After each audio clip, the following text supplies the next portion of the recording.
We're joined now by Jennifer Eakins. Jennifer's been on this show a lot before. It's been a while since we've had her on, so I'm very excited to have her. Hey, Jen, thanks for joining me. Hi, good morning. How you doing? I'm doing well. A little bit chaotic this morning, but I'm doing well. Yeah. How are you doing? I'm doing good too. It's always chaotic, seems to be around here. We live in busy, interesting times. Things have changed for you, although I think the last time we did a Super Bowl show. I think it was the last time you and I had a chance to sit down. You were just getting ready to make your big announcement, so I want to get going with you, updating everybody about what's going on with you and what's going on with you in terms of your writing and coverage and stuff. Yeah, I think it was still under wraps at that point that I am now writing for 4for4 football. So it's very interesting and it's been really fun. You know, I've been involved in the fantasy football realm for quite a while, but I've never actually written, professionally for it. So it's been very interesting. It's interesting going kind of from the more like fun, just, side to like more analytic stats. That's not really the type of person that I am. So it's kind of interesting. I'm having to kind of learn as I go and like, train my brain to be more, left-brained because I'm very right-brained. But it's been really fun. I've enjoyed it a lot. Yeah, it's a great website, and I'm so happy for you. So well deserved. You're so great. You're one of my favorite people, and it really couldn't have happened to a more worthy person. Yeah, it is interesting because I too have added something to my resume, and I'm writing for Inside the Pylon, and they're very technical guys too. And we Ooh, use I didn't know Slack. that. That's exciting.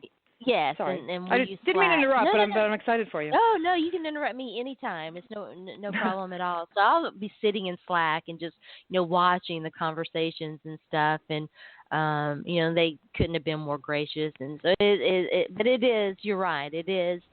It's definitely a learning process. And learning Slack I've used Slack before when I was writing for SB Nation. And I liked it. I've recommended it actually to a couple of people. But it's interesting because since I had used it,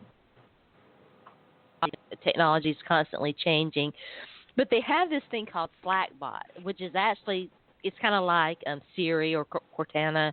If you use Apple or Microsoft products, but it's interesting because it'll actually have a conversation with you, and I'm like. The machines That's are so sentient. funny. It's Skynet, but yeah. So, well, I'm so excited to have you, and we'll talk some fantasy football. But before we get there, I want to get an update with you about the Denver Broncos. Their quarterback situation is very interesting. It sounds like they're going to release Mark Sanchez. Is Paxton Lynch going to be the guy? I don't think initially, I think they're really happy with Simeon. And it's funny because a lot of people think he came out of nowhere, but they really liked him last year too, as far as what he was, and I think, he's always had a great arm, and that's why they drafted him to begin with, and that's why, because they were, back when, when Peyton was around, obviously there was Peyton, and then there was Brock, and then there was that third slot, and they had Zach Dysert there for a little bit. And then they got rid of him, and then they got Simeon, and he's an interesting, he's a smart guy, and he's got a great arm, and so I think, a lot of people are worried about his experience. Yes, I think he's had one real kneel down in actual, regular season. However, he knows the playbook really well, and then you've got Lynch is young, and he's walking into fresh stuff here, so. Personally, from my perspective, I think they should hold off on Lynch as long as they can. I know other people think, why not just throw him out there? But for me, I think back to like David Carr, and how he got crushed week in and week out. And I'm like, this poor kid, like, there's just no reason to throw him out there. I mean, with the defense they have, they just don't need it. I mean, we all know Peyton was horrible last year, and they won the Super Bowl. So I don't think they need to rush this kid. He's going to be, Paxton Lynch is going to be fantastic at some point. I don't think they're going to throw him out there right away. And I think, Simeon is young as well, but he knows, he knows the playbook. And I think, and he has outplayed Sanchez for the most part, so far. I'm in camp and preseason. So I think that's what they're going to do. And, I kind of feel bad for Sanchez a little bit. He I think he came in here thinking that the job was his, and he did as much as he could. He definitely got out in the community, and he made himself limited, a Bronco. Right? I just think his skill set, yeah, exactly. I just think he just isn't that good, and unfortunately that's kind of the problem, He did everything right, as far as coming into Denver and doing what he needed to do. It just, I think, like you said, he's just kind of limited.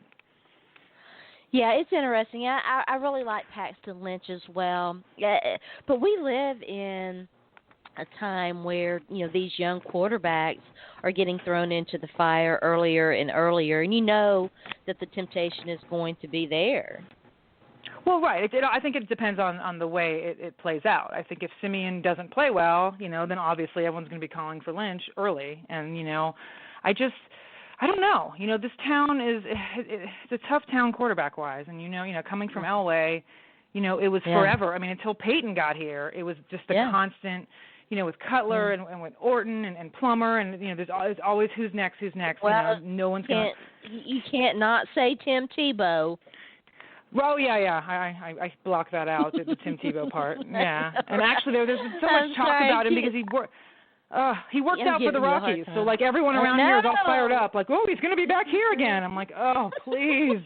No. I don't want him in the city anymore. I know. Yeah. It's so crazy. With the quarterback situation being what it is, and, there's definitely some potential for some crappy quarterback play when you got young guys like that. How much criticism do you think Denver's going to take if that does happen in light of them just letting Brock Osweiler walk?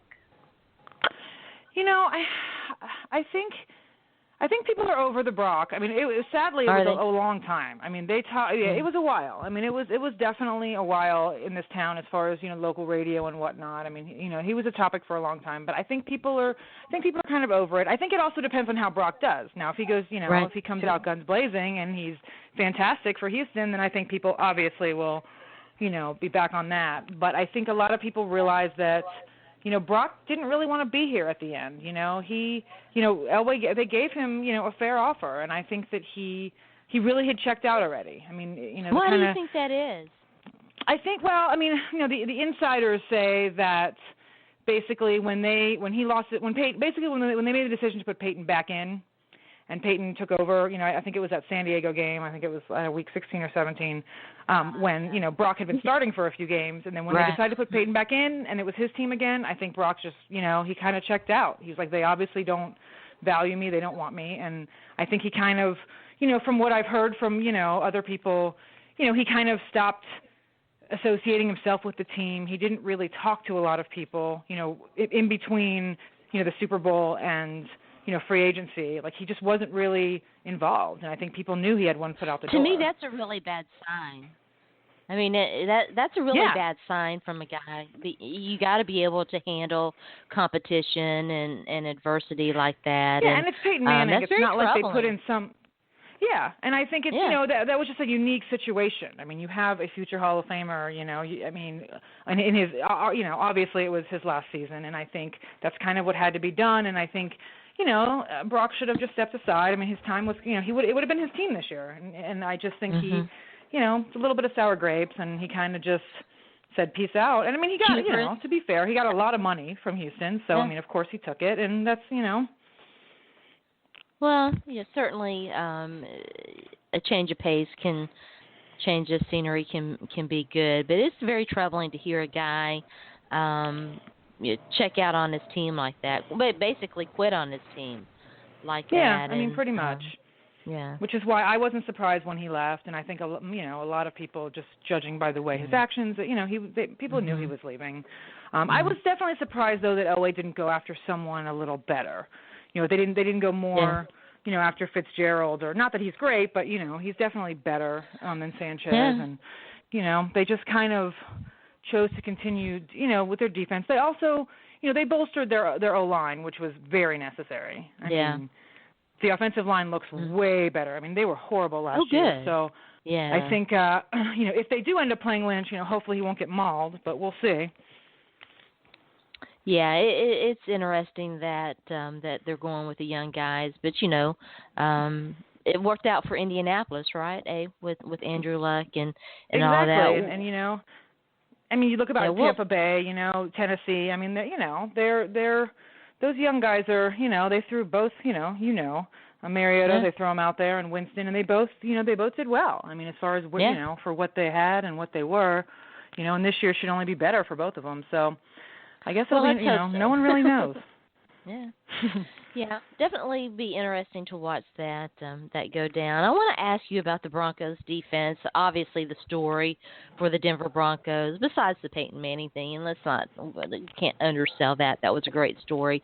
But the Broncos defense was so dominant and so good, particularly in the Super Bowl. Can they maintain that dominant status? Yeah, I think so. I think they may. I mean, I hate to throw this out there, but they may even be better. They're looking really good this year. I know. People think, I mean, last year, nobody, going into it, nobody thought they were going to be good, and I knew they were.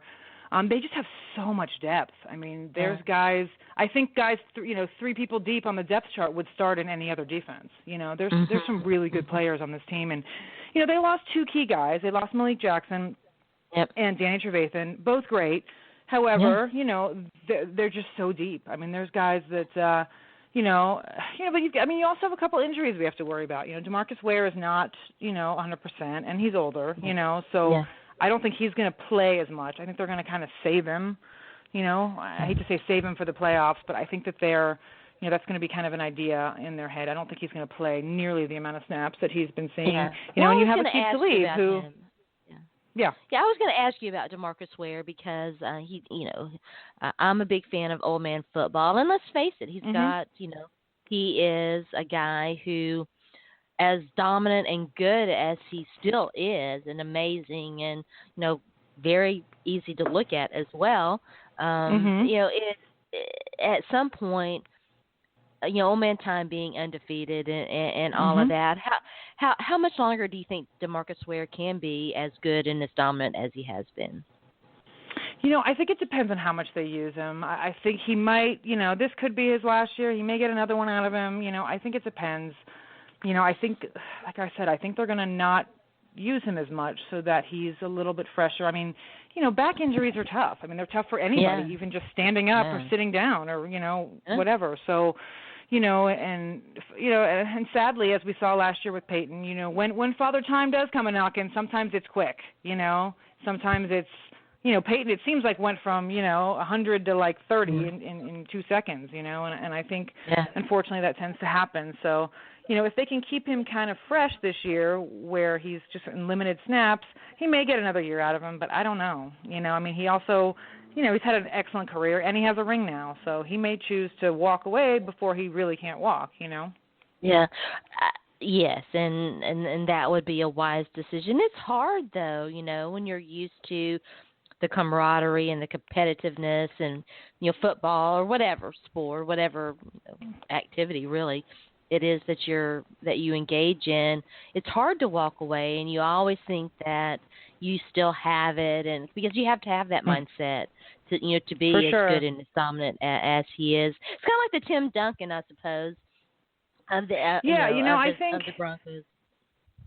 I think what's interesting with that is I think some players are either one or the other. There's people that are either totally cool with walking away and they're fine and they'll take their money and they run, or there's people that it's been their entire life and they get in a dark, deep place after they retire where they don't have that anymore. They don't have what they had for their and so I feel like there's no middle ground there. There's no one that's maybe it's people are either peace out or they're miserable. It's interesting. Yeah, it is. There's an interesting story. So over Josh Norman and his blabbermouth, but he's running his mouth talking about Demaryius Thomas, and then he got owned by one of his own. I think it was Deshaun Jackson. But Demaryius Thomas wasn't the same last year. Do you expect that he's going to rebound and be as good as he has been? I hope so. It was really it was tough to watch him last year. He just there was a lot of drops, a lot of just, I mean, granted, he had a lot of things in his personal life going on, with his mother being released from jail and all of that. And I think, that might have come into play. I'm not really sure. It's going to be tough to see because, of course, the quarterback situation. We don't really know what we're dealing with. So I think if there's a good chemistry, with whoever ends up being the starter and him, I hope that he can get back on track because he's super talented. He just had, he really is. It was just a rough year, and I think – you've got Emmanuel Sanders, obviously, and then, that third slot is still kind of, an unknown. I mean, Latimer was playing. I was going to ask you, is Cody Latimer going to finally snag? I mean, we keep hearing it's Cody Latimer's year, but it's never Cody Latimer's year. Yeah, in the past, from what I've heard, it's been like a mental thing as far as he's not able to grasp the playbook, which is not a good thing, but it can happen. There's guys out there that just, unfortunately, don't have the mental capacity to kind of, it's a tough game. I mean, there's a lot. You need to kind of, I know a lot of people say, oh, dumb football players, but I mean, you have to Well, I think Gary Kubiak's playbook is pretty intense anyway. Right, and I mean, and I mean, honestly, I think they all are, but he, so I think that was kind of the issue the first 2 years, he wasn't able to kind of grasp it. From what I've heard, he's had a great camp, but he hasn't had a great preseason as far as the games. So, unfortunately, I think Benny Fowler was in line for that, but he's now hurt. He has a hurt elbow, so he's out for a bit. There's that Jordan Sunshine Taylor. He's kind of been the little darling of camp as well, so he may get in there a little bit too, but hopefully Latimer can step up. I mean, once again, he's super talented and just hasn't lived up to it yet. And I feel bad for a lot of people to have him. What about the other Jordan Norwood? Norwood, yeah, he's I'm not sure. I've heard glimpses of good stuff, from him. I think he's going to probably be a special teams guy. I mean, I'm not sure if he's going to end up out there, as the third guy. I'm not really sure. I guess we'll have to see. Once again, you don't know who is going to actually gel with these quarterbacks. I mean, Simeon, last year, was throwing to a lot of these guys that were, lower down. So he may actually have better chemistry, than with, the main. I don't know. We'll have to see. Definitely bears watching. We can't not talk about receivers and the passing game without throwing some shine toward a guy that you and I think is finally going to fulfill his promise, and that's Virgil Green. Yes, Virgil Green's exciting. I mean, the Broncos have been excited about him for a while. He just they used him, for mostly blocking, in the last few years, and he's good. I mean, he's huge. But I think we're going to finally see him emerge. I know, Howerman was, in the mix as well for a bit. He was hurt the entire last season, so no one got to see what he was about. So this year it was kind of, everyone was thinking it would be he'd emerge as the number one, but Virgil has, which is great. I'm super psyched for him. He's a good guy, and he's very athletic. I've always he's liked a great, him too. Yeah. Yeah, and he's a great blocker, but I think it's time for him to actually, make some plays. And I'm hoping, that he'll get a lot of red zone attempts. I've taken a few later round flyers on him, so I own some Virgil Green shares. I'm excited about his potential. Can't wait to see.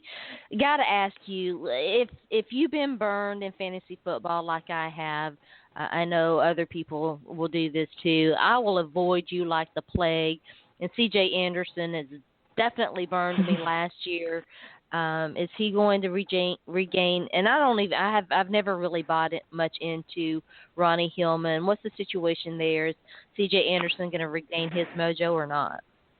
It's funny. Before I answer that, it's funny that you were talking about people that burn you. I just right before being on this with you, I was writing my 4for4 mailbag, and that was one of the questions. Like, if someone burns you, do you know? So I'm laughing because I just spent the last hour writing about it.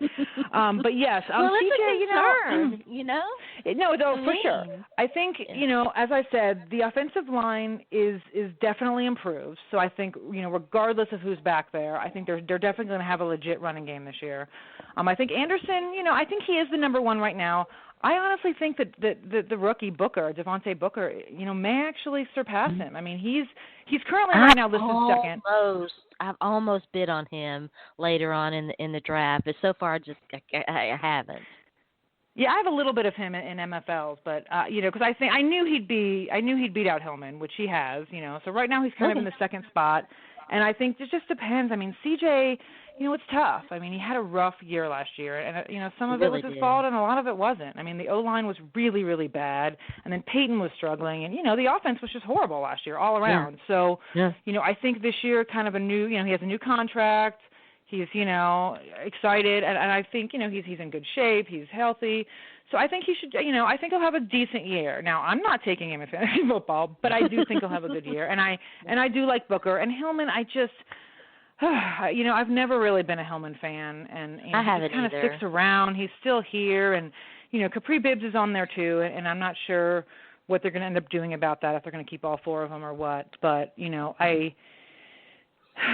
Hillman's just, he's kind of one of those people, like, he has one really good play, he like last year he ran for 72 yards against the Vikings, and like people kind of hang on to that, and they're like, see, but he can do it, and it's like, but once a year is not really, it's not going to cut it. So, I'd be okay if they, cut ties with Hillman. He's just been here every year kind of doing nothing really. So, yeah. But I think CJ will definitely be the main guy, and I think Booker will kind of be there, and hopefully this year, and they also, by the way, have a fullback that they like, and Kubiak likes himself a fullback, so Janovich is in the mix, so he he'll take a little bit away from those guys too, I think. You mentioned Malik Jackson, of course, Danny Trevathan, and I just have to say, and I'm scanning the roster real quick, it's no longer Tennessee Volunteer West, with Peyton, Peyton retiring, and so I can't give you a hard time anymore about. I know, isn't that sad when that happens? Like, I hate. It is. There's no Georgia players anymore. Like, I had No Sean for a long time, and Champ Bailey was here for a long time, and so I had my dogs, and now I don't have any. It's kind of sad. Yeah, just real quick, it's very interesting times in the SEC. College football is just around the corner. I want to talk some fantasy football, but I have to ask you, what are your expectations for Georgia, and do you like the changes that they've made? I'm excited. I was sad when they let Rick go because I wasn't sure. I was like, people are you never annoyed know if that it's they time or not. Yeah, and it's like, there's a lot of people out there that don't remember what it was like before Rick, but I do, and they were really bad. So, I was sad, but I think Kirby Smart, was a good choice, and I'm he kind of, everyone's pretty fired up. I'm excited to see, these young quarterbacks. They have that Jacob Eason, who, there's a lot of hype surrounding him, so I'm kind of excited to see him, and I'm excited to see how they do this year. I mean, I know they have unfortunately, some running back injury issues. I think Chubb is still injured, and but I think it's exciting. I mean, I'm always geared up for the start of college football season, and how it is. Everybody's undefeated to start off, so I'm excited. That's right. Yeah, Tennessee is getting a lot of off-season love. Seems to be making a lot of fans, in particular some Georgia fans. Are you buying the hype or not? I'm sorry, you cut out for a second. Am I buying the hype for what? For Tennessee, they're getting a lot of off-season love. That's making some Georgia and other SEC fans mad. Yeah, Tennessee always worries me. I mean, they always worry me. Even when they're not supposed to worry me, they always do. And you know how it is. I mean, in the SEC, it doesn't matter. I mean, it's everybody. Plays up to their competition, plays down to their competition, and I think Georgia tough. They're always tough for whatever reason. They can't seem to get over that Florida hump, but they play Georgia tough every year. Yeah, and it's a great rivalry, and like I said, I never count. The only team I really ever, I say Vanderbilt is probably the only team that I'm not concerned with. I mean, even Kentucky now makes me nervous, and South Carolina, they all make me nervous these days. And I mean, well, Spurrier is gone, which is fantastic. Just because I can't stand him. But, of course, he's back at Florida doing in some capacity, so I guess we'll still have to see him in his visor. He is,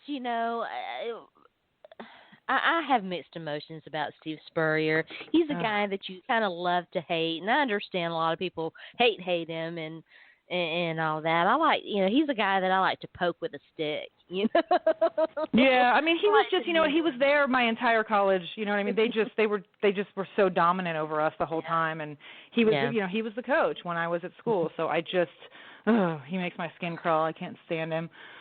So who's going to win the East and who's going to win the East? Who's going to win the West? Well, I'd love to say Georgia, but scarily, I don't know. I mean, I don't know. It's too early for that. I can't give you predictions. Okay. Well, I'm not ready. You'll have to come back. We'll talk about that. Yes. Let's turn our attention we'll circle back to that. Yeah. We'll turn our attention to fantasy football real quick and then let you get out of here because I know that you've got a lot of things going on. First of all, and I usually ask this of people, and you and I have talked about it before, but it's been a while. How did you get into fantasy football? When I graduated college, whatever. I'm not afraid to show my age. I graduated college in '94. And I had some friends that were they were kind of starting a league. I didn't really know what it was. And then finally, like with '96, basically, I was about to move to Denver, and some of my college friends were like, all right, we're doing this league, So one of my friends was like, just share a team with me. And I was like, okay, fine, that I'll get my feet wet, that way. So I shared a team with a good friend of mine that year, and then that was it. I mean, so that was the fall of '96. So believe it or not, this will be my 20th year playing fantasy football, which is insane to think that. But yeah, I remember the first year was just, I had relatively no idea what I was doing. But of course I know the NFL well and I follow it. So, I thought, well, and it just, of course I was hooked from that day. And of course the whole industry has obviously grown. I mean, tremendously. Yeah, it's amazing. And I mean, yeah, it's like when we first started, there was nothing. What kind of team did you have? Was it a redraft league? What kind of league did you start with? It was a redraft. I think it was your standard, just the standard lineup. Right. I do remember the one thing that drove me crazy, which is why I actually ended up leaving that league. I was in that league for probably 10 years, but they had like this weird, you had to pay per transaction. So like to make any move, like to drop someone or pick someone up, you had to pay like $2. I'm like, what? So and like real money, not like not your budget, like real money. Yeah, that was mine too. Yeah. Oh yeah, and I was like, this is not fun. Like, why am I, so. But yeah, I think it was just a standard league, and we had to call in our lineups, via phone, and look up all the stats in the paper. It was before the internet, so. And then just over the years, it's amazing that it's a legitimate industry now. I mean, like I get paid to write about it. It's kind of insane, and so, but yeah, and over the years I've kind of, dabbled in different types of drafts and, different things. And I'm down to, I'm actually only in one redraft league this year, which is kind of exciting for me. I other than the, the fishbowl, I guess. Yeah, I think so. I'm going to be doing, just a lot of MFLs and some daily, and I'm going to concentrate on the one. I have that one redraft, and then the Scott Fishbowl, I guess, is technically a redraft because you do set a lineup every week. Yeah, my first league too, and I had forgotten about that until you just mentioned it, which is because the keeper league. There was a buy-in. It was for the time. It was pretty. This was 2004. It was I think like $200. It was pretty. It might have even been more than that. But anyway, I remember one year I won. It seems like I won like $400 from it. So anyway, nice. It was. Yeah, I made it to the playoffs my first year, which was completely and utterly because of Curtis Martin. But anyway. You had to. You got, I think, 1 or 2 free transactions before the waiver transactions before the season started, and then after that it was pay as you play and pay to go, and everyone in the league had to approve, and because it was the internet was just starting, and we did everything by Excel spreadsheet. And submitted lineups by email and live draft and all that. It was so cumbersome, and so now what you have is really amazing. Yeah, it's funny when people complain about like being commissioner. I just laugh. I'm like, no, commissioner was like a real job at that time. Back in that day, you had to add up scores and put people's lineups. And it's like now you don't do anything. All you do is set up the league, if that, And I just laugh when people complain about being commissioner. I'm like, you don't have to do anything. It's not really a big deal. It's a lot easier now. That's definitely true. Do you have a favorite type of a fantasy team that you love? You mean like, well, I like, I'm a big fan of either a 2-quarterback or like a super flex, where you can play a quarterback in that position. I like that a lot because I think it just makes it changes the whole draft and it makes it a little bit more interesting. Yeah. You actually have to care about the quarterback. Nowadays, there's a few that go early, but you can wait, quite a bit, especially this season. There's a lot of really deep quarterbacks. You can almost stream them. Just almost, not quite. I know. Yeah. Right. And so I think if you have a 2-quarterback league, you can't do that, because everyone is drafting probably at least 3. So you're down there at the by the time you're taking your backup, it's, it's someone that may play, may not play, So I think that's fun. It changes the draft a little bit. I think that's kind of my favorite way to go. I still have not done IDP, and I know that I should, but it's just I'm kind of scared to open up that can of worms because I have so much else going on, I started Daily Fantasy this year, and I'm doing a diary for Inside the Pylon of my journey. And so my first, cool. I picked my first submission for them was the first time that I sat down and did a DFS roster, and wine was involved, and hopefully people enjoyed it. I'll have to tweak that back out after we get done. It's interesting. The quarterback thing is interesting because you always have there are fads or trends that are the zero running back thing, and then now it's I wouldn't say it's zero quarterback, but there's definitely a trend right now to take quarterback slower. But I never do. It's like, oh, they're so shiny and pretty. Look, there's Aaron Rodgers, click, and I just never do. I probably invest higher than a lot of people, maybe most people. But, I don't like waiting and being stuck with Colin Kaepernick or whoever, Right. No, so I think I'm kind of in the middle, I think, on that. Like I'm not going to jump and take, Cam or Russell Wilson. I may, it just depends, but I'm kind of in the middle. I don't want to get stuck like you. Like I'm kind of more in the middle where oh, you do? You have, see, it's funny. I actually invested in him last year, which turned out to be phenomenal because I did he too. wasn't. Yeah. But I think, so this cheap. year at least he was so cheap I know. last year. He was. And I think this year, like in MFLs, I have a lot of like Rivers, and like in that realm, kind of the middle. Like I'm not going to, like I said, I'm not going to, like you said, I'm not going to end up, stuck with Kaepernick or whatever. But, I kind of, that second tier is good with me. Roethlisberger, Rivers, Breeze, those I feel like are, I can kind of.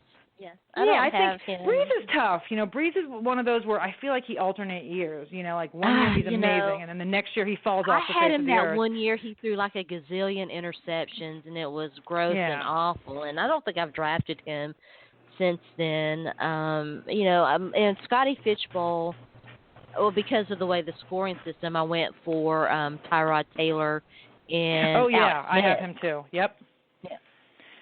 I have actually in that fishbowl. I think I have him and Russell Wilson, which is going to be great. I really like my team. That's a good tandem. Yeah. Yeah, I really like my team for that. I have, we've done a bunch of staff 4-for-4 leagues. Josh has been kind enough. Josh is great. Oh yeah, he's split the bill for. What a great guy. Yeah, shout out to Josh Moore for sure. He's split the bill for several staff MFLs.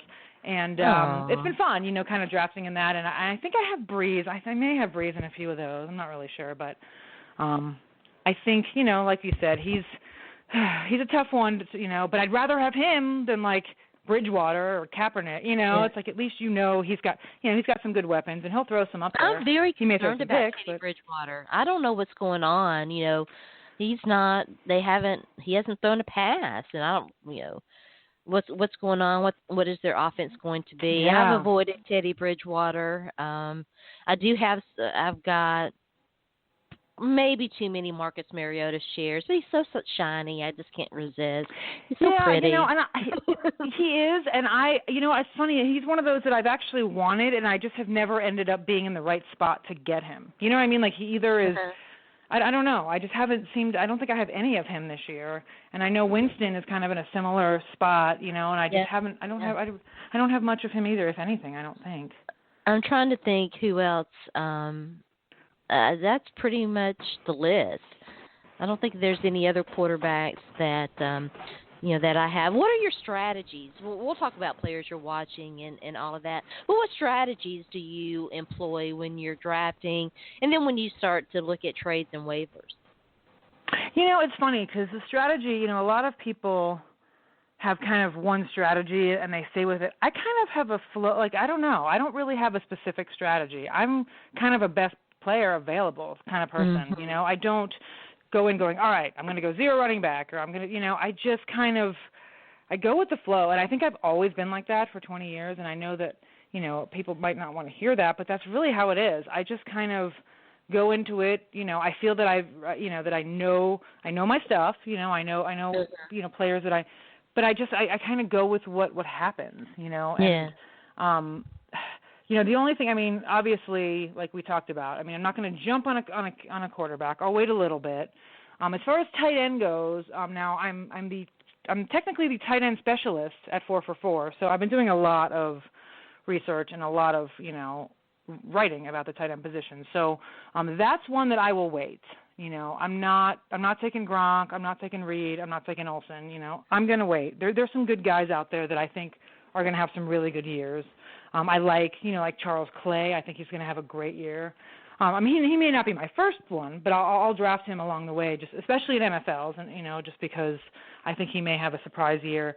So tight end is a strategy that I do wait a little bit, and I think, obviously when it comes to like kickers, I'm a last spot no matter what. I'll never draft a kicker before the final round because they're just they're as streamable as you get. You could not even have one. But some people take them earlier, and I'm like, I don't know. It depends on the league, but there are a lot of times that I'll stream kickers and defenses, and I might draft one, but I definitely will not, in a standard read, or even sometimes even in PPR, depending on how many teams are in there and other factors too. I might not. I might just invest in skill players. There's one league that I've been in several years, which is a PPR IDP league, and there are times that I'll just not draft a kicker or whatever and stream, or it to me, and I'm kind of like you, Jen, in that I don't have my one and only hard fast rule, I suppose, is to have fun. This is supposed to be fun, and sure, I'm as competitive as anybody. I want to win, and if it's a money league, I want to make money and all of that. But I want to have fun, and I want to have a team that I'm comfortable with, and I'm with guys that I like rooting for, and so that's kind of what I tend to focus on. And the other thing is I try to just let the draft come to me. Now I'll jump at guys. For example, and you and I were in this draft, and so we can talk about it. Slowest draft ever. Oh, that all-female draft? Oh, yeah, yes. It was brutal. Oh, brutal. my God, it was awful. It was so brutal. It's bad when you don't even remember your team. Like, it's like you have to go back and be like, who do I have again? Like, you don't even remember anybody on your lineup. Because, Yeah, it was excruciating. But actually, it wasn't that one. It was. And where I was drafting, it was going to be like 2 days before I was going to draft again. And so I was looking at, and so there, in a situation like that, I'll jump and be like, well, I'm okay. And it was probably Derrick Henry because I've taken him like everywhere, which is kind of crazy. But, it was a situation where I was like, well, he might be there, whoever it was, and it probably was Derek Henry. He might be there 2 days from now, but I'm going to kick myself if I come back 2 days from now when he's gone and I didn't do this. And so in a situation like that, I'll jump. But usually, generally speaking, I'll just let the draft come to me and see what's out there, and I always look around too, because I don't always agree with the ADPs and how they line up, and things change, from the time that these are set and until you draft. A lot of times it just changes. Guys get hurt or whatever, or retire, or whatever, and so you have to look at that too. But I'll just look and see what and I try to get the best value that I can. Yeah, I'm kind of, exactly. And it's funny, before when you were talking about, defenses and streaming, I'm the same way. Like, unless I have, like, the number 1 or the number 2, which I end up, I always end up streaming, because you just get frustrated with them, Because for me, it seems like whatever defense I get, they end up not being very good. So I end up having to stream anyway. Last year I was fortunate. I took the Broncos everywhere, because nationally nobody, for some reason, they were not in a conversation, and I knew they were going to be as good as they were, and so I had them everywhere, which was fantastic for me. This year it's funny, because I feel like it's going to happen again, because people are saying that they're not going to be as good because they lost a couple players. So I'm like, I'll take them again. I have no problem with it, What other guys are you watching, or are you drafting, and what guys are you avoiding? It depends on, excuse me. As far as, it's funny, I just made a pick right before getting on this call, and I was stressed out. It's funny, the wide receivers, as we all know, they're super deep this year. But then when you kind of get to that tier with, like, Brandon Cooks, Amari Cooper, Mike Evans, like that, Sammy Watkins, like that tier, it's very frustrating to me, because I don't like any of them. And I feel like, and like Alshon is in there too, I've avoided Alshon Jeffrey. I have avoided him. I have too, and I ended up, I took Mike Evans, which I have been avoiding all season so far, and I just took my first share. Yeah, I have too, and I just took my first share, because I'm like, you know what? I mean, I can't, the reason I'm avoiding him is because he completely screwed me last year, and I'm like, I can't do that recency bias, like, for the entire season. I'm like, because, he's leaner. He lost like 20 pounds, he's really tall. I mean, he should, I feel like Winston has to throw to somebody down there, and so I took him, I don't think I'm going to take him in redraft, like, to where I have to deal with it every week and be frustrated. But in NFL, where I'm not looking or paying attention, I took him. We'll see what happens. But yeah, so I've been avoiding Alshon and Evans in that kind of realm. As far as the running backs go, there's Lacey's one of those, those every year is this going to be the year, so I've pretty much avoided him. I'm a little scared of Jamal Charles too. He's hurt. I haven't really taken him. I've been, it's interesting. I like Lamar Miller. I've been taking him when I can. See, I'm avoiding him, which is probably stupid, but I don't know. He'll, and good luck to him. I hope he balls out. I just don't know. Well, I guess. Yeah, we'll see. He had a tough run with the Dolphins. Well, I'm scared of the Texans' offense. Man, they're already talking about Tom Savage might be starting, and you and I just talked about Brock Osweiler. He's not looked good in the preseason. I'm terrified of their offense. Yeah, I haven't taken any DeAndre Hopkins, and everyone. He is. Everyone's all over him. And I have yet. I took him and Scotty Fish.